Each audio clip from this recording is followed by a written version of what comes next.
Hello and welcome to your favorite show that features the brightest minds in Nigeria's creative industry.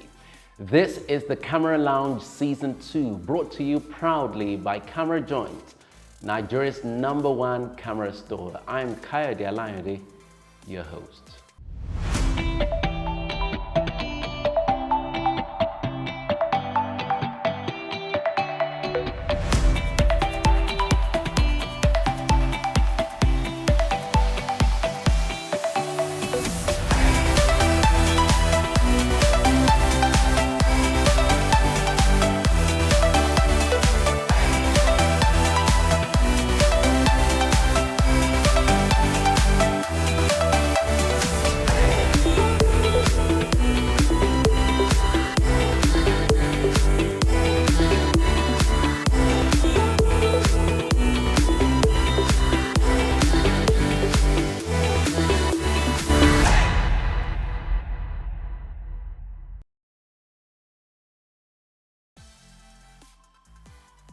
Photographer, one-time national Scrabble champion, tech enthusiast, and archer. Now, I'm talking about someone who has a huge body of work, and when you look at his work, you'd always find an element of art. In fact, this has endeared him to so many global brands, and he's worked here in Nigeria with them and also internationally. I'm talking about Emmanuel Oyeleke. Welcome him with me to the Camera Lounge Season 2. Hi, Kayode. Emmanuel, you're welcome. Very well. Wow, finally we get to do this. Finally. Wow. Good to have you on the show. Same here. I'm so happy to have you around, actually. Yes, so Emmanuel Oyeleke, where are you from? Who are you? Yes, so my name is Oyeleke Emmanuel Sheun. A lot of people, before I started photography, would typically know me as Sheun. But when I started photography, I had to I was looking for, I couldn't say Oyeleke Sheun photography.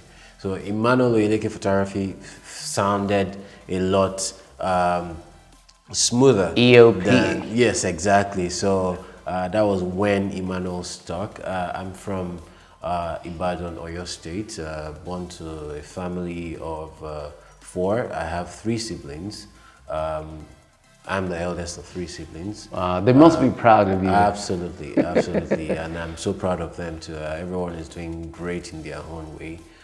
We come from a very modest background. My father, for the longest time, is a lecturer, a lecturer's hat. So he's a sculptor also, a painter. My mother studied catering and hotel management. So for the most earliest recollection, she was always cooking and baking and making stuff. So you grew up eating delicacies. Absolutely, and I mean even till today, sometimes I tell people like I don't eat cakes, or I don't because I had too much cakes when I was growing up. So good. So I only eat hot cake. Correct. Fresh from the oven. Correct.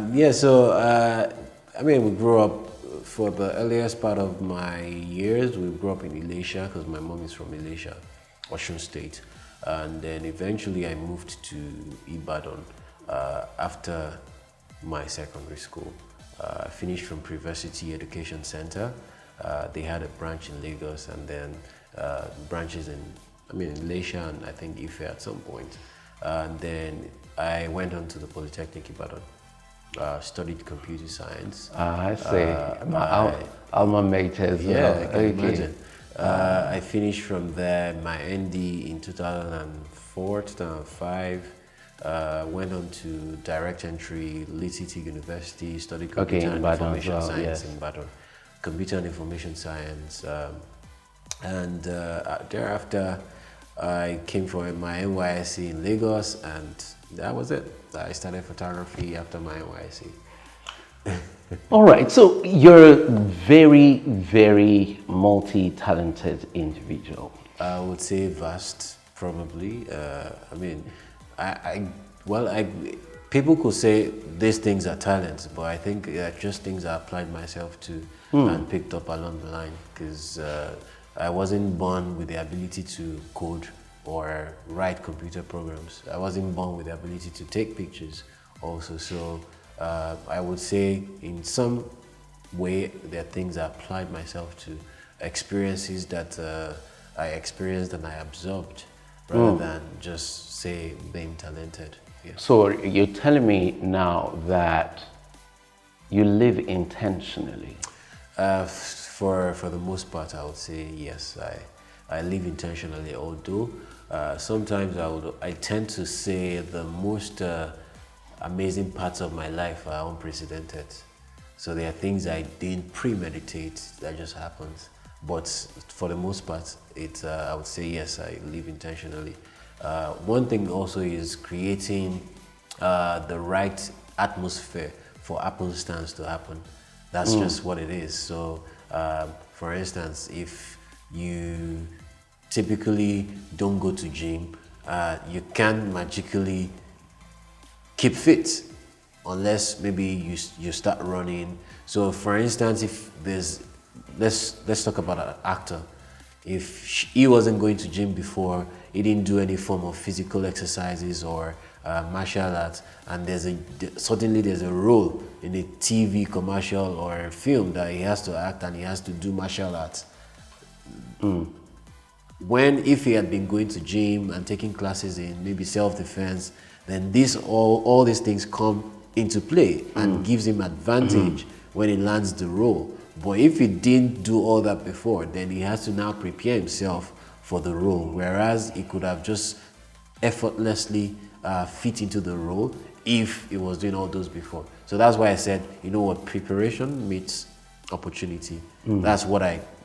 So I like this angle to living right that you just gave now. So can you share with us some of those big opportunities that you've had in your career, and what you were doing, before those opportunities came?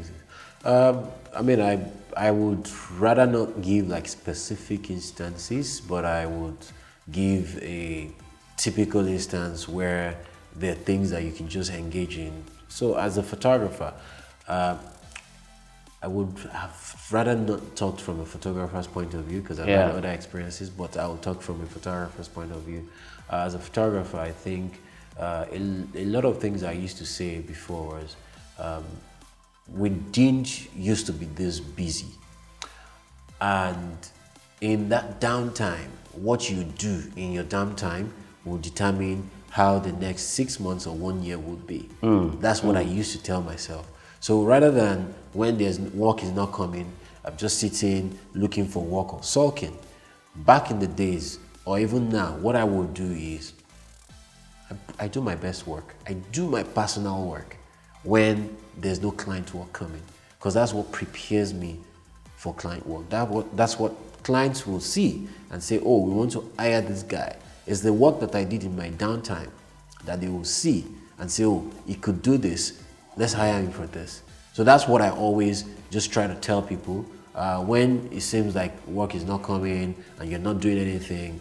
Rather than sit and sulk, or rather than wait for the next big buck to come, why don't you just take incremental steps in building your portfolio, probably taking a class or two, and just make things happen. Right now, I'm taking 2 online courses. I'm taking a course in digital marketing.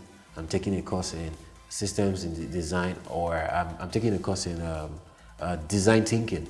Do you understand? So it's not as if I'm looking to leave photography now, but all those things that I'm doing, eventually when the opportunity comes and say, oh, an international brand says, oh, we're looking for a photographer that is vast in design thinking or vast in digital marketing, I can say, oh yes, that's me. I'm here. Rather than say, oh, okay, I wish I had known this, or I wish I'd taken this course. So that's why I always just tell people, just develop yourself incrementally every single opportunity you get. Hello, I'm Emmanuel Oyeleke, photographer, artist, and Canon ambassador from Lagos, Nigeria.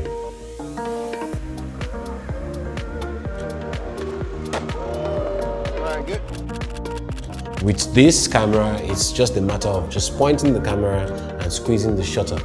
And I'm so positive that I will get the action I'm looking for. It has happened so many times while testing this out. All right, good.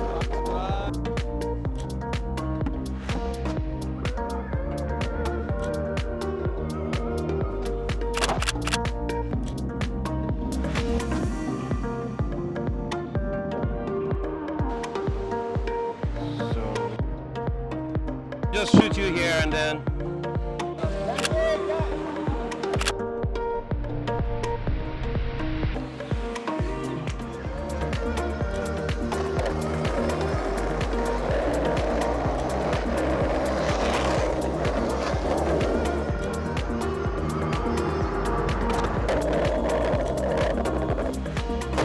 I have already gotten a couple of really nice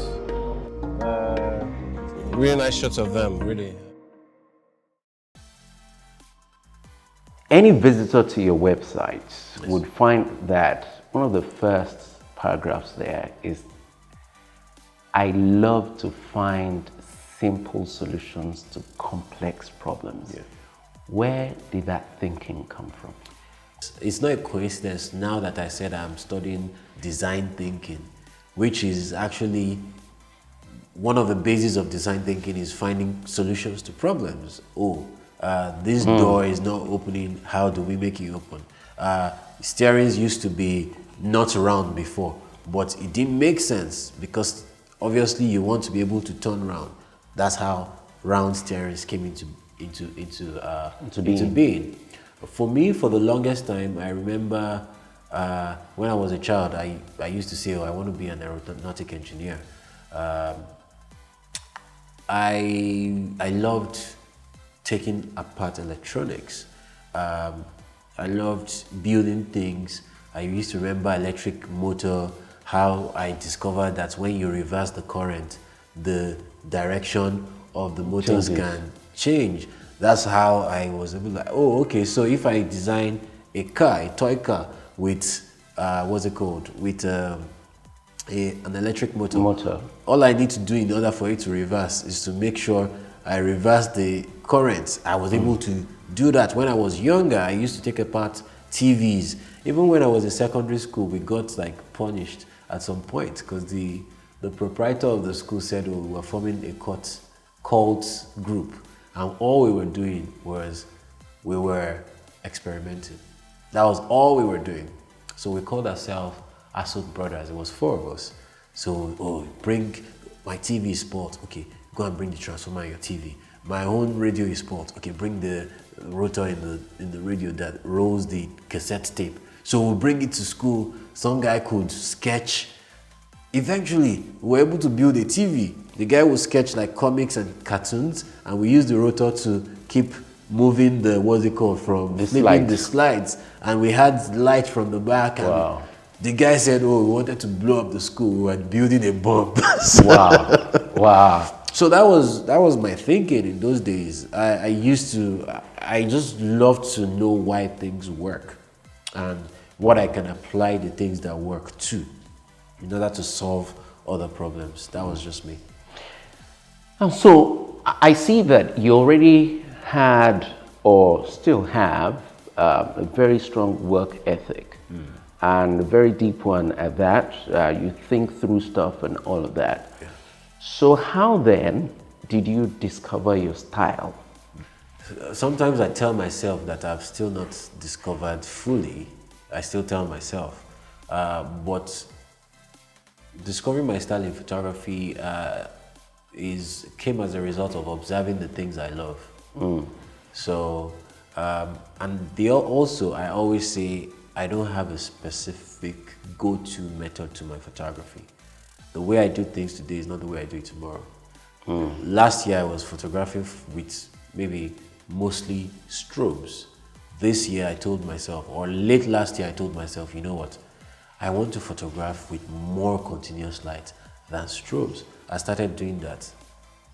A camera brand or a camera equipment brand sent equipment worth thousands of dollars and say, we want you to photograph with this continuous light. Aperture sent a lot of equipment to me. They sent equipment to me without reaching out to them.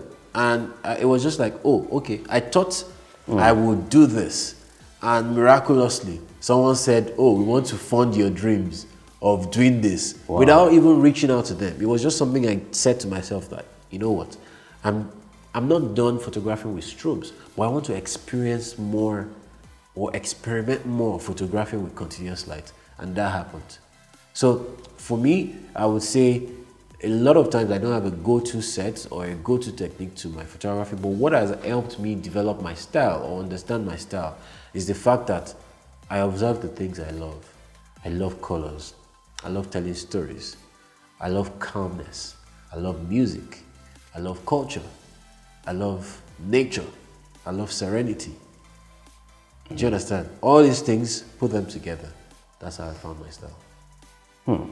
All right, so you were already a very busy, active young man before you came into photography. Yes. And then, boom, photography came into the picture. Tell us that story. How did you find your way into photography? Well, I studied computer science, and while I was in Lagos doing my NYSC. I was doing my NYSC in Lagos, by the way, because I'd never lived in Lagos before. Oh, before NYSC? Before NYSC, I'd never lived in Lagos before. So I came to Lagos for NYSC. I was working at a company, Parish Data Service. I was a computer programmer. It was a good job, like it was a decent job. In 2011, I was earning 150K as a U-Copper. So, as a U-Copper. So in 2011, so it was a decent job. Like that's a lot of money. It was good, yeah. I was a programmer. But I tend to get very, very frustrated with routine. Although as a programmer, I wrote routines. Yeah, so you wrote programs, but you don't like to live a programmed life. Exactly my point. Yeah. So I was discussing with a friend. Her name is Biodu Odeyemi. We were NYSC together. She was in Lagos. And I was like, oh, I don't know what I would do after NYSC. She was like, what do you want to do? I'm like, well, I really want to learn how to take pictures. Not because I wanted to pick up a career in photography, but just because whenever I travel, because I play Scrabble, whenever I travel the world, I want to be able to take better pictures of different countries whenever I travel. Oh, I see. And that was how she was not like, okay, also Google it, search for workshops or something you can attend. And right there and then, I searched for, photography workshop in Lagos. And it was the last day for registration for a particular workshop that I registered for, the Future Enterprise Support Scheme, TFES, by Red Nigeria. Oh, okay, yeah. I registered for it immediately and started attending classes. 2 weeks after, I was top 4 in class. Wow. Top 4, they said, we're supposed to set up businesses for top 4, give us funding. We went to channels for, what's it called? We were interviewed on channels. Wow. I think it was Robin Minds at that point, at Okay, that time, Robin Minds, and everything. Yeah. So it was like, so I can attain this kind of fame because when I've not even started. When I've not even started. Correct. And I can actually take pictures and live a free life. I can be creative and express myself in my pictures. And that was how I was just like, 2 weeks after I quit my job, I said photography. So I had 1 month in between learning photography and starting a photography career. Okay, Yeah. all right. So when I quit my job, I told my boss, like, are you mad? Your boss? Yes. Okay. Like, what's the problem? Like, do you want us to increase? Oh yeah, we're actually working on accommodation for you in Lekki. Do you want us to, do you want more money? I'm like, no, I don't want more money. Now, did you consult with your parents? So after I made my decision, I called my parents. I'm like, it's photography I want to start now. And they're like, so whatever it is that you do it well. So we trust you to do this one well. That was what they said. Wow. Yeah. So it served as an encouragement to me because it was like, I've studied computer science as in Polytechnic. I went on, studied computer science and computer and information science in the university. And here am I, maybe like 7 years after saying I want to start, I want to become photo. Yeah. And they were like, oh yeah, whatever you do it well. So Both your we trust parents? you. Yes, both of them. So I was just like, this is the necessary encouragement I needed, and I just forged on. Okay, and you wouldn't like to fail them anyway. So. Absolutely, absolutely. So All right. I'm sure it's not a decision that they've regretted so far. Good. Yeah. All right, this is that point where we'll take a short break. When we come back, I'm going to ask Emmanuel Oyeleke. He once said that he doesn't repeat a style ever. We'll find out why right after the break.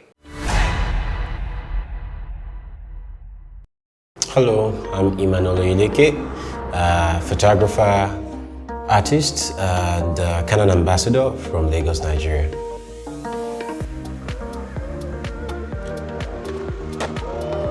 Alright, good. With this camera, it's just a matter of just pointing the camera and squeezing the shutter, and I'm so positive that I will get the action I'm looking for. It has happened so many times while testing this out. Alright, good.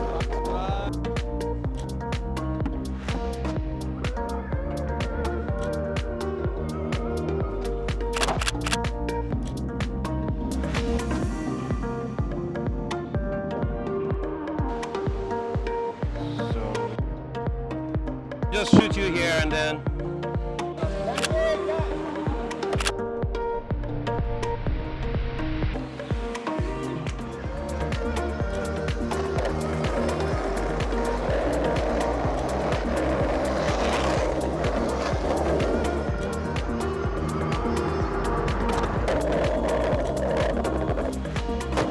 I have already gotten a couple of really nice shots of them, really.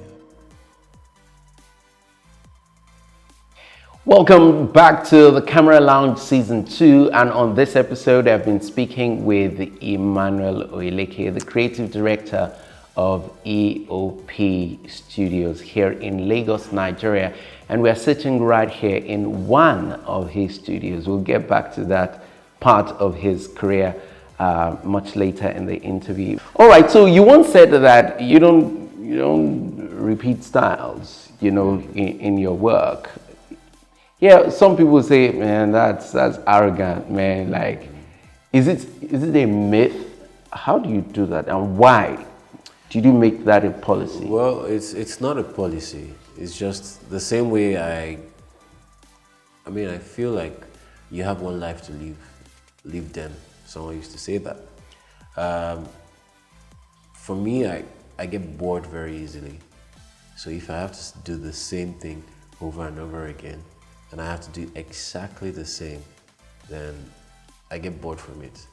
What I would rather do is, for me, I always say to people in creativity, especially even in life, to get a result of 5, I can do 5 plus, I can do 4 plus 1, I can do 2 plus 3, I can do 6 minus 1, I can do 10 minus 5. What is the result? It's still 5. The result is what I'm after. The process of how I get the result, it's easy, I can maneuver the process.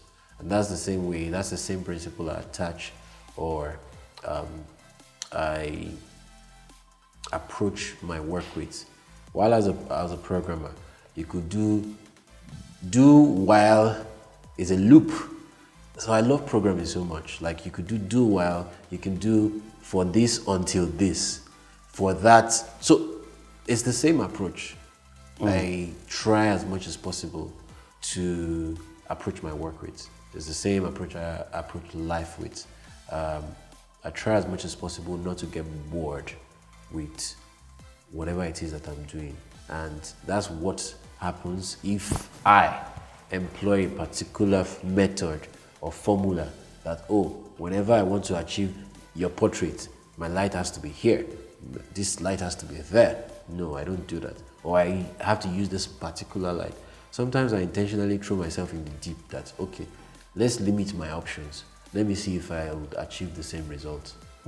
It's just for me not to get bored. It's not anything. It's not a policy. Yeah, and you're not trying to show off or anything Absolutely like that. not. Absolutely not. So, a number of times since we started this interview, I see that you have referred to your coding experience like twice or more. But this is almost like counterintuitive in the sense that when we were in secondary school, if you had the kind of intellectual talent or gifting that you had, you would be sent to the sciences. And here you are on the other side of the pendulum. Yeah. Now, how much impact would you say that your coding and computer science experience has had on your art or your photography? What I would say to that is I feel like all experiences are connected. So even if I was a cobbler before, I'll take lessons from that to apply it to what I do presently now. And that's just the way I am. I feel like everything is connected. The experiences I had as a child, I feel like they're even connected to how my creativity is. The experiences I had when I was playing chess, almost competitively, are connected to the experiences I have now. The experiences I had when I was playing Scrabble very competitively are closely related to some of the experiences I have in dealing with maybe clients or fellow creatives, or even the experiences that I experience when I go for competitions and I'm shooting archery. So I just feel like everything is linked and you can learn from everything. So what I do is I take lessons and I apply them to different things. So it's not unusual for me to say, oh, the lessons I learned when I was doing programming, I try as much as possible to apply them when I'm doing photography. Because I feel like we just need to make inferences. The fact that we learned mathematics in secondary school doesn't mean that we will solve mathematics problems in real life. But the only reason why I think we learned mathematics is to be able to apply the methods of solving the problems to real life problems. So you're big on application. Absolutely. I think that's what it is. I think that's what it is. All right, so let's move into the business of photography. So it's obvious that you're not just a photographer who has applied himself in the art and in the design of things, but you've also built a business. Talk about Emmanuel Oyeleke Photography, Zen Studios, Zen Backdrops. You didn't see those things when you came into photography, but you have built them. It means that you also have learned them. Absolutely. So how did you learn? How did you learn? I would say my journey into the business side of photography is just getting started because I am just learning. So we never see anything. I never see anything. And the reason I say that is before I used to be a stickler for the arts. Like, oh, I have to be a purist, I have to be an artist, I have to do the things. And that is not sustainable, especially in a climate like Nigeria, because the art is not yet, the artist is not yet as appreciated for his art as in other climes. I would say I started learning that lesson in 2020. So how did it happen? And I think that was just the beginning of my 2020, like yes, 2 years ago. 2 years ago, yes. That's when I started photography business. You know, that just hits me like 2020. This is just like 2 years ago. So that's when I started. So what happened? The world happened. COVID happened. Okay. We couldn't work. So eventually it didn't really occur to me that, oh, this is it. But in terms of application and inference, I felt like, well, this is it. We need to build alternative sources of income. All through COVID, I was blessed. I was blessed because for some certain reason, I just had clients that say, oh, we're in lockdown now, but you know what? I want to shoot when lockdown is over. I want to shoot in September, so I'm going to be paying you 200K every month till, or I'm going to be paying you this amount of money every month. I just had clients that said that. Wow. I swear. That was just it. So I just had clients, although I wasn't working, money was just coming in. And I was just living life. And that was how I feel like we were able to survive. Because of, at least, we've built a little bit of pedigree. People could say, oh, we'll leave money in your hand. When COVID is over, or if it is over, we'll come and use it. You built trust. Exactly. And that was how we survived. But I felt like it could have gone either ways. And even still, all these other businesses started as a hobby. Oh, okay, we could do this. There's so much free time now. We could start painting backdrops. We started painting, painted 1, painted 2, with my friend from Ghana came, Shafiq, and we painted together. It looked good. Okay, if it looks this good, then why not just go all the way? Then we just started investing. Yes, into investing that. in it. Like, and just like that, it became a thing. With Zen Studios, this idea has been there since. I've had the idea for too long. Like, it was even too long. Like, someone was telling me yesterday that I can't believe that you didn't act on it all these years. But the problem I had was I was thinking too big. My idea for Zen Studios is far greater than what we have. Is there anything like thinking too big? Well, thinking too big in the sense that to start off, I needed to start small because of the finances involved. To get a studio space that I was thinking about, I would probably spend on, I mean, if I'm looking to get anywhere around here, if I'm looking to rent, I probably will be spending 25 million per year on rent. Wow, that's big. On that kind of space. And that was the cheapest I found when I was looking. So the current Zen Studios. So the current Zen Studios is just a miniature of my dream. Wow. It's just a miniature of where I want it to be. It's a small version of it. It was just like a starter pack of where I want it to be. So it now occurred to me again that, oh, you know what, I can't keep thinking to start big. Why not just start with the little I can? Start small. And that was what we did with Zen. I mean, I wanted to let myself free of that trap of, oh, I want it big. I want very big space. Just do it, like Nike would say. Just do it is what I learned. It's the lesson. It's the lesson I learned from 2020, 2021, and which is what I'm trying to apply to every single thing I do now. For Zen backdrops, we have products that we designed and we produced and we've never put out. Why? Because I just felt like it wasn't good enough. Wow. That we mass produced. And I was just like, nah, I want it to be better.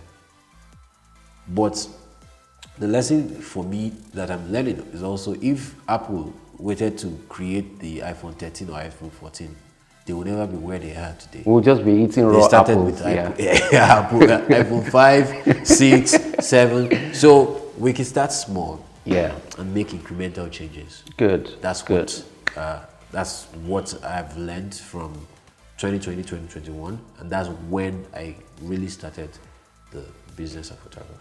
How did your journey working with brands begin? I would say, well, my first major brand that I worked with was GT Bank. First major. Yes. Who is major again? Nice. Just kidding. The way that came about was very funny. Yeah, it was very funny. I just kept doing my stuff. I kept doing my thing. And I got a mail one day saying, oh, we want creatives or photographers that can work in a particular brief with little or no supervision, blah, blah, blah, blah. When I got the mail, I was excited, like, oh, it's from GT Bank.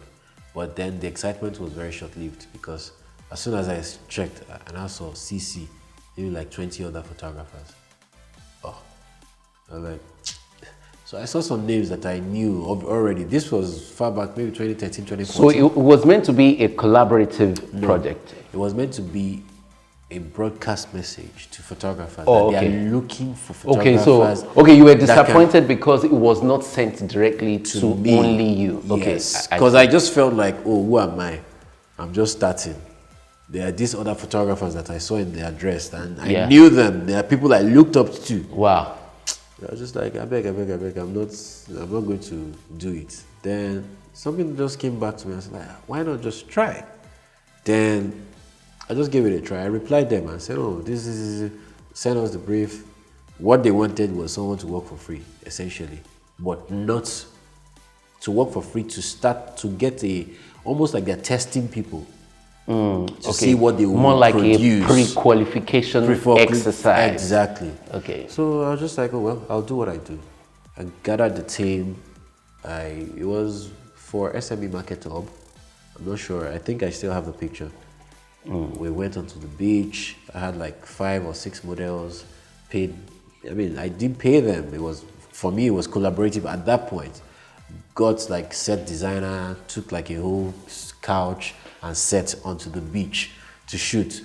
I was disappointed because sometimes the model came late, blah, blah, blah, blah. Everything was just wrong on the day. The modifiers I went to the beach with, the wind with the beach was too strong, everything like this. Obviously, I was learning from experience. It Yeah. was my first major. Anyways, I was disappointed with the shoot because I think we started shooting around maybe like 7 o'clock. PM. Yes, PM. And the shoot was meant to start for 2 o'clock or thereabouts. So anyways, it was a disappointment. And I just packed the files. I left it. Then I got a mail reminding me that, oh, I have to come and showcase what I have done, or since I've accepted to do the project. So the morning of me going to showcase, I just changed my mind that, you know what, even if it's rubbish that I did, let me just show them.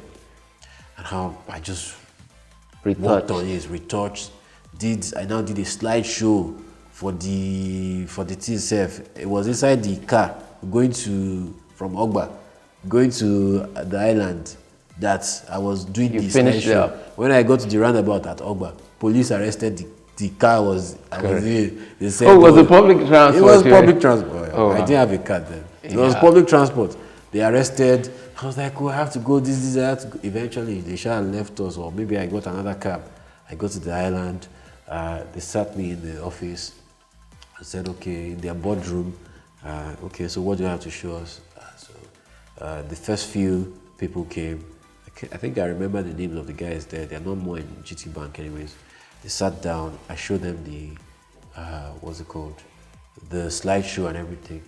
I'm like, okay, they're coming back. So they went in and called the head of corporate comms, and she came in, and I was hearing, wow. In my mind, I was like, she really why me? What's all this? Like the phrase wasn't popular. But then in my mind, I was like, hey, these people are just making jest of me. Why are they saying wow? After they finished, they were like, okay, yeah. So how much did you spend on the production? Silly me, I didn't know. And I told them the real figure that, so this is, I paid this person this, I paid this person this, I paid this person this, I used this for rental, I did this. Okay. Truly, you didn't know business. Yeah, obviously. Okay, yeah, so send us an invoice, and yeah, we'll pick it up from there. And that was it. Wow. And that was just it. So if I'd ignored the email, I probably would have, I don't know, it would have just gone off. If I'd not taken a chance to say, you know what, although I didn't like the files at all, but let me just show it to them, it probably would never still work. So that was how I started working with them. Wow. But thereafter, I started learning that, oh, I have to charge for a license, I have to charge for this, I have to charge for that. So a few things I did first, I didn't charge for license at that point. Now, you've done quite a bit of collaborations, and not just locally, but internationally. Can you share with us some of the unique experiences that you had in those collaborations, and why collaborations are very, very important for photographers? Collaborations are very important, and the experience, especially collaborating outside of the shores of Nigeria, is that I learned that we still have a lot of work to do. You mean technically or? Everywhere. Technically, we as creatives, we're very good. Now, when I say technically, I'm talking about infrastructure and structure. We have a lot of work to do. I've worked on projects that I was even amazed. I need this, someone has gotten it. I need that, someone has gotten it. I need location, someone else is on location. Right here, you give work to a photographer. A photographer will look for location, will look for styling, will look for this, will look for that. But right there, everybody's roles is just delineated. Everything is well ordered. And that's why experiencing that kind of collaboration just gave me it opened my mind to a lot of things. Like, oh wow. So when you have this kind of experiences, let's bring it back home. Yeah. How do you think that level of organization and structure will come to us? What do we need to do? I think the only way it can come is to start demanding that kind of structure. Not just demanding. From who? That's why I said not just demanding, is to start creating those kind of structures. And that's exactly why places like Zen Studios, Zen Backdrops come into play. For the most, okay, so before Zen Backdrops, I know there are a few of my guys that actually did backdrops too before. But before Zen Backdrops, if you wanted like a very good quality backdrop, you're importing. Yeah? And you couldn't rent. You couldn't rent good quality backdrops. So Zen Backdrops came, we started doing for sales. Then we recognized that, oh, some people actually want to still not being able to afford to buy. Then we have rentals, which is making it affordable, available to creatives. Yes, and the impact is that you're developing the industry. Absolutely, because even sometimes when I see what other photographers, what they shoot with Zen backgrounds, I'm like, hey, my head, Jesus, how did they think of this? Like, if you leave me for 10 years, I probably will never think of the ways they are using it. And that's what we really need to grow. The same thing with Zen Studios. The slogan for Zen Studios is create your best work. Why are we encouraging people to create their best work? So that you can uplift the entire value chain and the industry. That's the whole idea. I'm sure if I let you, we'll continue to talk, about so many things to talk about actually. But my producer says we must take a break right now. We have one more segment on the show. And when we come back, it's a little tiny, beautiful thing that we're going to show you. Just a moment. Hello, I'm Emmanuel Oyeleke, photographer, artist, and Canon ambassador from Lagos, Nigeria.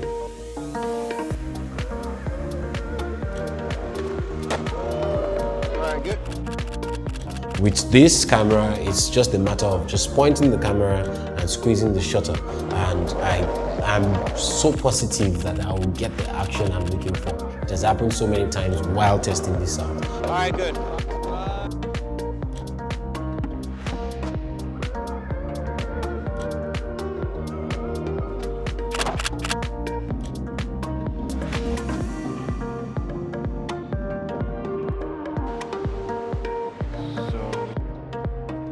Just shoot you here and then.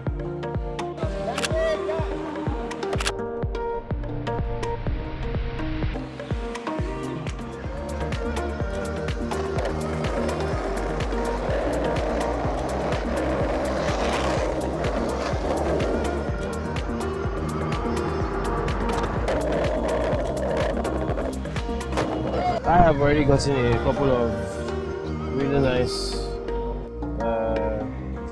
shots of them, really.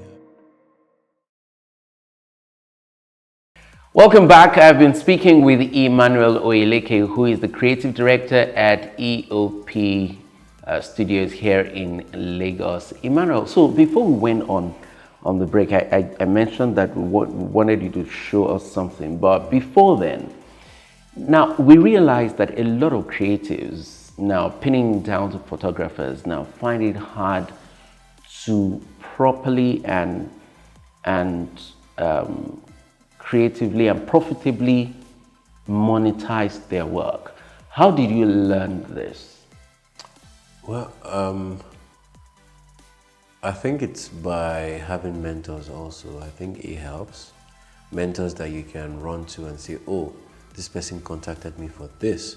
How do I do this? Because it's not something we learn in school, especially because maybe a lot of us didn't do business. If we had like formal education, we would have probably courses that would say valuing your heart and everything that would teach us that, but save for that, we didn't have, or we still don't have a lot of institutions that can teach you that. So you learned it through mentorship? So I would say to a large extent, I learned through mentorship and asking questions from people that are right ahead of me. So I think the value of mentorship is very important. You avoid making mistakes that other people have made. So the people made mistakes so that you don't have to make it. And when you ask questions, you avoid those pitfalls too. So I would say that really helped me. Otherwise, taking courses in business is not too far-fetched. Exactly. So it's something that you can always do. But always, what I always say again is, a lot of us as creatives, we like to work as one-man army. What we can also do is, you are not good with business, hire someone that is good with business. Hire a business developer. But sometimes we will like, oh, I have to pay a business developer and I'm not making enough money yet. So if you can afford to do that, then by all means. Or if you can find a way around it. Exactly, by all means, do that.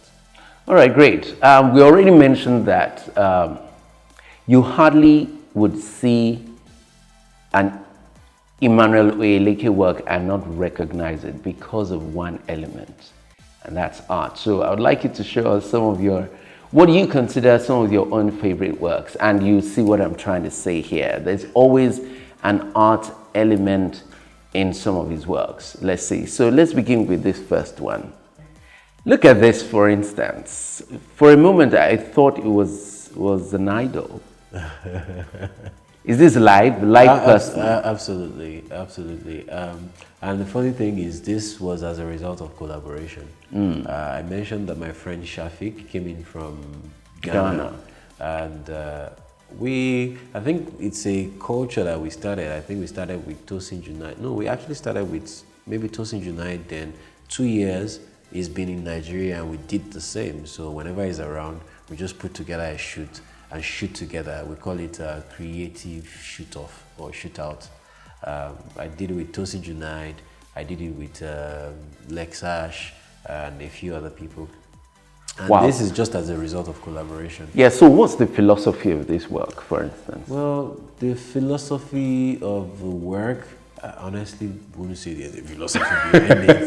There's no deep thought behind it. Yeah. But what I would say is we were shooting different styles. So the aim of the shoot is to have the same model, the same styling, and then shoot it the way and still create something different. Oh, okay. Shoot from two different perspectives. And this is very sacrosanct of, I don't know if you've seen Peaky Blinders, the kind of lighting that you find in, you see teal, you see orange, both of them is typical, very film type of lighting. I see. And not just film, there's something really punchy and catchy about it because there's a backlight. And abstract at the same time. Abstract at the same time. And the model, gorgeous model. And she's just really, really nice and blessed. She has bowed. She's bowed actually, so her head is fully shown. Okay. So we have the styling, and we just put the light on her. That's the blue light, and then I have another light coming from the back, which is the orange light. And to really, really, really, really make the effect of the light at the back so pronounced, we just had the makeup artists for some glitter. Okay. I'm just blew the glitter. Oh, great. In between. Nice that one. was how that came to be. Oh God, this is monochrome color. Yes. Yeah. So this particular picture is also as a result of collaboration. Everything is collaboration, really. This picture is maybe 2015. Wow. Or 2014, I'm not sure. And 7-8 years ago. Yes. And the funny thing is, this is actually not my favorite image from the series. From the project. From the project, it's actually not. So it was me, Melissa De Vidal, and what's it called? And Moses Ebite was the stylist. Melissa is this very gorgeous model too. Yeah. We did so much work together back in the days. Yeah. And this was an offshoot of another shoot. So we were shooting for a brand, Mademoiselle Aglaia, at that time. And I really loved the fascinators and the way it just stood out for me. The model knew how to pose. She knew her angles, and everything just came together so well. My lighting wasn't, what's it called? I was using very low light. I think I was even using modeling lamp of the light I was using at that point. I wasn't using the flash. So I just wanted to experiment, and in post I just saw that the black against the red gave really nice contrast, and that was how it stuck. Good. Yes. All right. For this particular image, it was also a collaboration. So we. All right, that's a lesson. Collaboration. Yeah. So that's the model Gina Kala from Ghana, and every time she comes into Nigeria, we always shoot too. So she came in, and I reached out to the stylist. The stylist is Tosi Ogudadegbe, the styling Fidel. And we just like, oh, we're going to shoot on a very large expanse of land.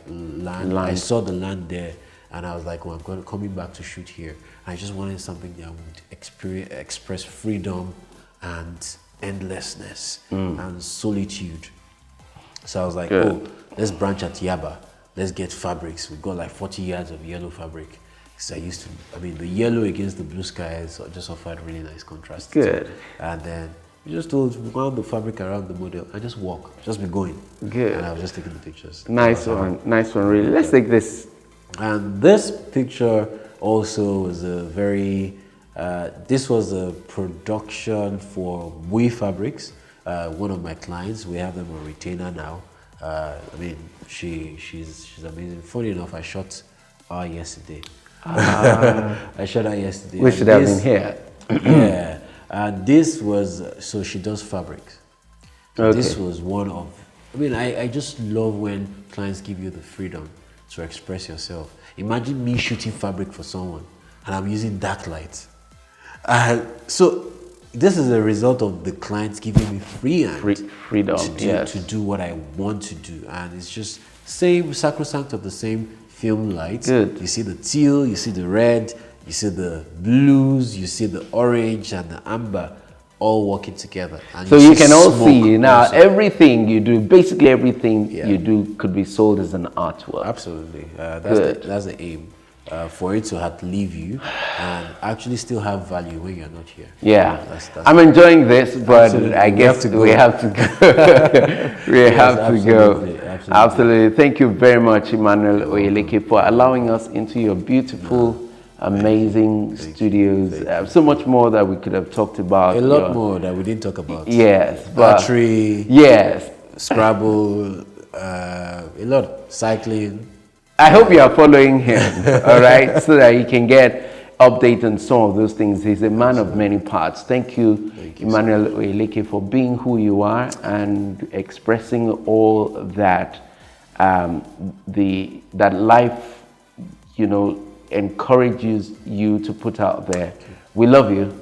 I know your fans and your followers and clients love you more. Thank you. All right, thank you very much. Now, I've enjoyed so much from this experience, but I would like to hear from you.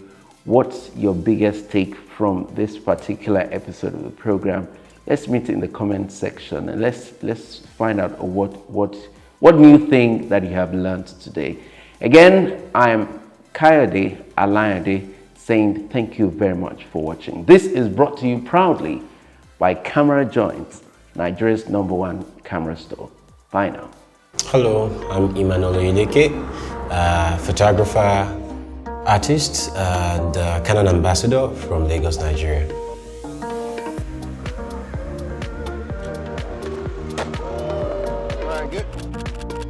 With this camera, it's just a matter of just pointing the camera and squeezing the shutter. And I'm so positive that I will get the action I'm looking for. It has happened so many times while testing this out. All right, good.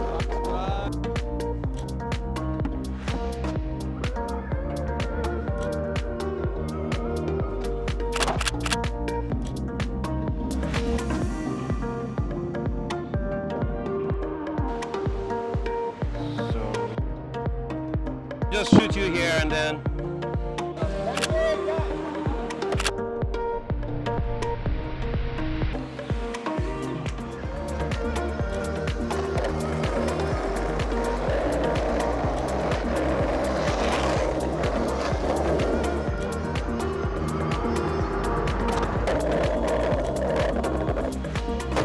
I have already gotten a couple of really nice Really nice shots of them, really.